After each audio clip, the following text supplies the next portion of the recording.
kooku pauvreté taxul donc alors que si suuf mi ngi rogalaat ci loo xamante ni après fa mu jëm xamoo ko. donc pour wax ne il faut que ñi nga xam ne ñooy gouverner la redistribution des ressources soit équitable que les gens di sentir que les Sénégalais se sentent sénégalais. parce que ce qui est danger dans ce pays les Sénégalais s'ils se sentent étrangers mooy problème bi nga doon fi gan Sénégal gi nga dëkk juddoo fi yoroo fi am baay ak maam sant nga gën fi nekk gan. te ki nga xamante ni yow moom juddoo fi barki démb la fi ñëw nekk fi am fi ay privilèges il faut que les Sénégalais se sentent sénégalais. ñu mën di am accès au loyer am faj bu baax am njàng bu baax loolu lépp bu ñu ko réglé am na ci bëri bu ñëwee du mën a fakkatal nit ñi et je m'excuse. riche très riche et pertinent plaidoyer de la part de notre confrère et collègue Abdoulaye Ndiaye amatina solo nga lii nag nga bëgg ma noppi loola wala nga bëgg fast track yëf yi amatina solo duma ko fi nangu alors soxna Lalla xam naa nag waxtaan wi dee dox di wéy dañuy bëgg nag jublu ci li nga xamante ne mooy point gi mujj gi nga xamante ni ñeel na waxtaan wi xam naa ma commencé ci Pape Abdoulaye ginnaaw boo ñu faram fàccalee boobu le point balaa effectivement yaa Moussa parce que fële ci université Cheikh Anta Diop gisoon nañ ne depuis affaire affrontement yi information yi mi ngi doon am évolution par rapport ak décès bi bu mu amee communiqué procureur bi sorti procureur bi décision forte yi nga xamante ne aussi le ministre de l'intérieur jël na ko muy ay sanctions parce que am na ci ñu ñu relever ci seen ay fonctions actuellement étudiants yi nga xamante ne aussi tegoon nañ leen loxo muy président amical yi libéré nañ leen depuis bërki démb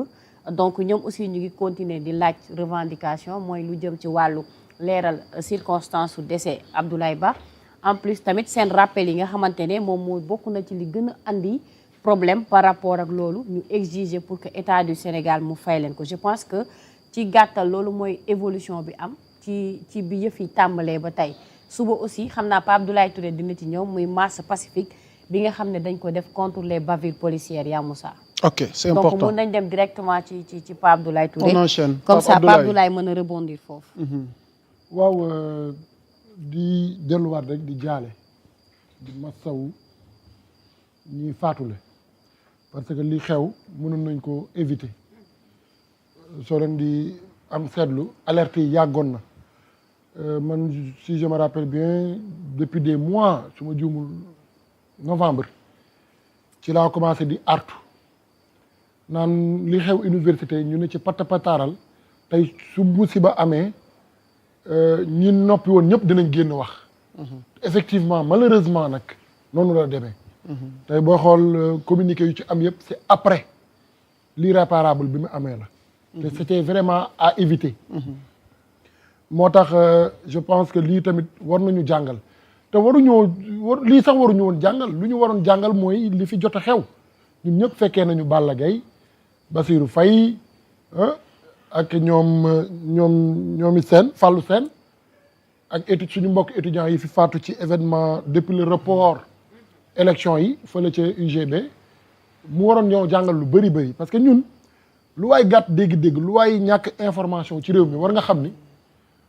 takk der ak étudiant fu ñu dajee moom soo deful ndànk jëyee am loolu moom ñëpp d'accord nañu ci ñun ñëpp d'accord nañu ne ñu faat ci université yëpp faate wuñ leen ci biti faate wuñ leen faculté fi nga xamante ne moom la ñuy wax le campus pédagogique ñi ciy faatu ñëpp ci campus social lañ faatoo donc loolu waroon nekk rappel ak jàngat boo xamante ne waroon nañ cee taxaw waaye segam weesu nañu ko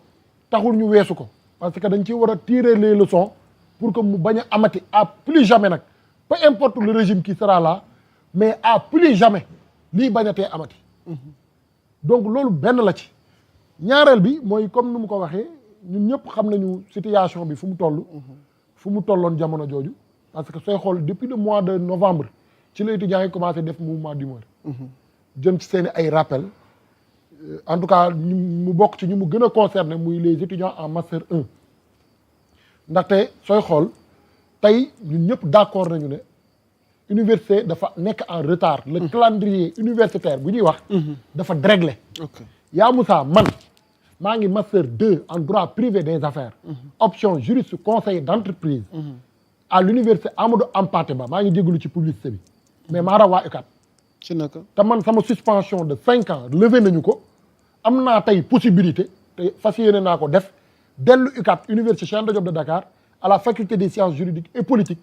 pour y faire un master 2 droit maritime mais man mënumaa jàngi parce que man maa leen raw te da nga bëggoon te ñoom ñoo ma raw te bëggoon nga defoon doo ñaari effectivement bu agenda bi non pour le moment maa ngi def ñaari master parce que de manière parallèle maa ngi def un management des énergies pétrolières et gazières macha allah l'université Senghor Alexandrie de l'Égypte mais les cours présentiels maa ngi koy def ISM ok campus Baobab bi mais juste pour dire mais looloo tax ma yokk ko def option boobu mais dama doon def énergie pétrolière et gazière ak droit maritime c'est important mais soo gisee loolu man maa ngi koy dama koy faral exemple boobu laay faral di joxe dafa am sama xarit boobu ñoo bokkoon promotion Malick Faye la tudd mi ngi may suivre actuellement moom moo ma raw mais man maa ko raw su ma ko waxee day xaw a jaxasoo moom moo ma raw ci année universitaire parce que moom mi ngi ci année universitaire 2024 2025 ci lay def master 2 mais man maa ngi def master 2 te maa ko raw ci cours yi te pourtant maa ngi ci année universitaire 2025 2026 juste pour vous expliquer et vous donner une idée par rapport ak chevauchement yi am ci année bi man j'ai été suspendu pour 5 ans ferme dans toutes les universités publiques et établissements publics de ce pays 2020-2021 suspension bi jeex na depuis 2024-2025 levé nañu suspension bi donc ce qui veut dire 2025-2026 man am naa droit dem réinscrire waat à l'université Cheikh Anta Diop de Dakar mais mënu ma ko def parce que ñoom nekkuñu ci année civile bi ñoom ñi ngi ci année universitaire 2024-2025 ba léegi foofu lañ toll ok donc loolu moo indi problème bi te loolu lu ko waral bokk na ci Covid bi bu mu dugg see Macky Sall dafa tëjoon université pendant 6 mois mars la ko tëjoon ñu ubbi ko fa la dérèglement bi commencé rattrapé guñ ko dossier Adji Sarr ñëw perturber également l'université et son fonctionnement rawatina juin 2023 nga xamante ne à la suite de ces événements yi fa amoon tëjaatoon nañ université pendant lu ëpp 6 mois voyez un peu donc ñu nekk ci rattrapage boobu lu ñuy wax sélection des masters ñëw dolleeku ci retard bi fa am yaa Moussa ku jaar UCAD war nga xam ni depuis 2011 amatul master pour tous léegi le master est sélectif loolu moo tax nit su defee licence dafay toog taaxirlu xaar administration génnee la liste des étudiants qui ont été sélectionnés pour faire le master temps boobu ñuy toog dafa am retard de 13 mois ok retard boobu nag la étudiants yi ne dañ ñu koy fay autorité bi ne duñ leen ko fay parce que jàngoo leen ko nekkoo leen woon ay étudiant et pour nga nekk étudiant foog nga inscrire étudiants yi ne retard boobu su amee ça n'émane pas de nous ce n'est pas de notre responsabilité ñun sax au contraire yéen da ngeen ñoo waroon fay ndàmpaay parce que perte loolu ngeen 1 an ci suñu carrière 1 an de salaire donc nga am soo déggee loolu da nga naan ñoom ñaar ñëpp ku ci nekk doo xam koy jox raison wala koy jox tort waaye suñ ko tegee ci yërmande man je pense que état du Sénégal waroon na te d'ailleurs ñoom sax dëgg nañu bal bi d'accord nañu pour fay retard boobu effectivement ci seen protocole yi d'accord nañ ci mais dañ ko def par tranche loo xamante ne mois de février la waroon dugg leneen li mars su ma juum pour 515 000 te concerné wul tous les étudiants encore effectivement, une fois surtout master master 1 yi la concerné parce que ñoom ñoo jógee licence donc bourse yi ñu ngi koy master. fay à temps alors Pape Abdoulaye bourse yi c'est-à-dire foofu ñu leeral loolu lan mooy revendication bi waaw carrément mais balaa jée ji di am le 9 le 2 su ma juumul waaw direction des bourses génnee na communiqué ne jeudi su ma juumul jeudi moo nekkoon le 5 dinañ fay bourse yi ñoom ñi ngi fay bourse mais problème bi mooy d'après man ni ñu ma ko expliqué ñoom lu ñu waxante woon ci seen protocole d'accord yi ne dinañ ko def par tranche lu somme bu ñu waroon joxe ci mois de février bi joxe wuñu ko 40 000 lañ joxe mensualité bi lañ joxe étudiants yi ne kon ñii respecté wuñ seen kàddu parce que waroon nañ ñu jox 150 000 par exemple ci mois bi bu ci topp ñu jox ñu le reste pour que mu mën a compléter bu mat 515 000 40 000 plus trousseau 35 000 merci parce que léegi dañuy lancer benn processus bu bees boo xam ne waroon nag li fi newoon loolu ñu ngi koy jàng ci communiqué bi loolu tamit mi ngi am maanaam problème mu bourse retard de paie rappel yi ci la bokk waaye aussi réforme yi ok étudiants yi nee nañu réforme yi kenn inclure leen ci te ñun bu ñuy nekk ay syndicalistes à l'UCAD dañu doon wax tout ce qui se fait pour toi sans toi se fait contre toi donc sooy def ay réformes mu concerner les étudiants ñoom dañoo jàppoon ni waroon nañ leen cee mën a impliquer mais ñoom d'après rencontre ak ndaje bu ñu am dañ def on a comme l'impression que gars yi dañoo tëgg réforme ba pare ñëw rek pour annoncer leen ko leen voilà li mooy réforme yii lii lañ fas yéene def et tout ça ñoom tamit loolu ñu bañ ko alors parce que damay njëkkanteeg tam yow à ton niveau tey en tant que voilà lu mënti am la responsabilité elle est partagée je pense que waruñu woon toll fii tey ci jéye et il y a des situations qui sont vraiment regrettables waaye bu loolu weesoo xam naa bon certainement dinañ amaat tour de table. comme ça ma non laa mën nga ci enchaîner vite. waaw man juste rek fu ma bëggoon a allez-y vite fait rek. fu ma bëggoon a gën a intervenir mooy man samay mbokk étudiant jamono ju ma fay nekk di nekk syndicaliste. nekk président commission chargée des relations extérieures. 2 ans nekk naa ko délégué à la faculté de droit. man yàgg naa toog assemblée générale ma leen koy wax ne leen ñun étudiant war nañu soppi suñu doxalin. c'est pas parce que je suis étudiant je suis solidaire à tout ce qu'ils font. non dañuy waxante dëgg te yàlla tax mais yow saay soo déggee étudiant en tant que journaliste pour problème bi lan la. bourse. ok est-ce que xam nga yan problème ñoo am biir université lu su weesoo bourse. mais ñun suñu contenu bu ñuy jàngal tey c'est un contenu archaïque. curricula mais xoolal dépassé nañu ko bu yàgg. et ça ne répond même pas aux besoins du marché de l'emploi. tey on est obligé suñu jàngee fac droit def fa juróomi at. pour am master su fekkee mosoo redoubler benn yoon. soo génnee forcément da ngay dem fay. pour def formation professionnelle. wala nga def concours. ENA wala magistrature wala barreau bu mu ci mënti doon doo ñëw rek ñu dugal la ci circuit bi déedéet da ngay dem ñu former waat la pour que nga mën a professionnel. loolu je pense que loolu rek point de revendication la. beneen bu ci topp suñu amphi yi ñun ñëpp gis nañ ñu muy demee. ak taux de mais nañu wax ci taux d'échec bi. yaa Moussa man sama première année looloo fa am ba léegi. première année ñaari amphi la. ñaari amphi A ak amphi B. bu ci nekk dina def non seulement capacité bi 1500 la. mais dalay leer ni def na 2000. mu nekk promotion de 4000. est-ce que xam nga ñaata ñoo ciy soutenir. ñooy yegg ba master soutenir. sooy xool tey seen amphi boobu matuñu 100 personnes. ñeneen ñu ci def ñëpp amuñu master ça veut dire. est-ce que xam nga taux de réussite. bi am biir université. au niveau national. matul 17% 16,67% la su ma juumul. maanaam loolu tey dafa waroon nekk source de revendication. waxuma bourse amul njëriñ man xam naa impact bi bourse di am. même su fekkee ni néew na 40 000 je pense que néew na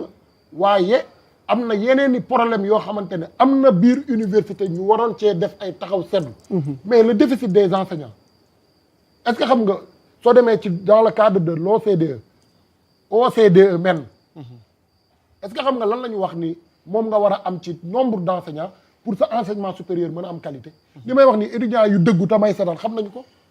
nee nañu un enseignant de l'enseignement supérieur war na encadrer maximum la ñu wax de 15 étudiants Sénégal xam nga fan lañ toll. soo jëlee le nombre d'enseignants de l'enseignement supérieur enseignants chercheurs yi ak nga comparé ko ak le nombre d'étudiants bi nga xamante ne. avoisiné na 300 000 étudiants. te ñu ngi toll ci 2400 et quelques enseignants.